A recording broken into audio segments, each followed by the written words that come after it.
The last prayer of life. सरद शाम, बारिश बरस रही है। रास्ते के किनारे एक लड़का बैठा है, नाम हारिस। चेहरे पर दुख, आंखों में आंसू, मगर दिल में एक छुपी हुई उम्मीद। आज उसे सब कुछ याद आ रहा था, अपनी मोहब्बत, अपनी माँ, अपनी नाकामियां और अपने ख्वाब। हारिस आहिस्ता, ए अल्लाह, क्यों हर बार खुशी हाथ आते ही फिसल जाती है? कुछ साल पहले वही हारिस मुस्कुराता हुआ अपनी माँ और अपनी मंगीतर आयशा के साथ। जिंदगी खूबसूरत थी। माँ कहती थीं, बेटा, जिंदगी आसान नहीं होती, मगर अगर अल्लाह को याद रखो तो मुश्किल भी आसान लगती है। एक दिन एक हादिसा सब कुछ बदल देता है। गाड़ी का एक्सीडेंट। माँ और आयशा दोनों दुनिया से चली जाती हैं।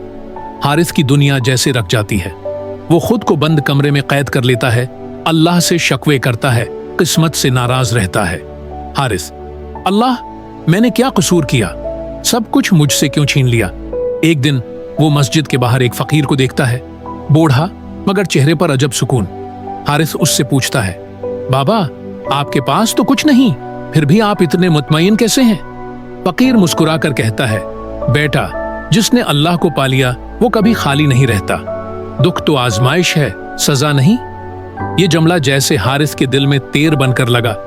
वो रात वही लम्हा था जब हारिस ने रोकर सजदे में गिर कर दुआ की, आए अल्लाह, मैं अब गला नहीं करूंगा, तो जिस हाल में रखे मैं राजी रहूंगा।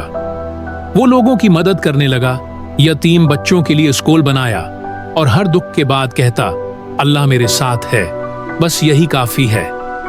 कुछ साल बाद हारिस खुद को आईने में देखता है। चेहरे पर दर्द की लकीरें हैं, मगर आंखों में ईमान की रोशनी। हारिस मुस्कुराते हुए, गम खत्म नहीं होते, मगर अल्लाह पर भरोसा गम को सुकून में बदल देता है। कैमरा आसमान की तरफ उठता है, बादलों के पीछे सूरज की रोशनी फूटती है। सबक, जिंदगी में दुख, गम और नुकसान अल्लाह की आजमाइश है। जो सब्र करता है, अल्लाह उसके दिल को सुकून दे देता है। कभी हार मत मानो, कभी अल्लाह से शिकायत मत करो, क्योंकि जो अल्लाह को याद रखता है वो कभी अकेला नहीं होता।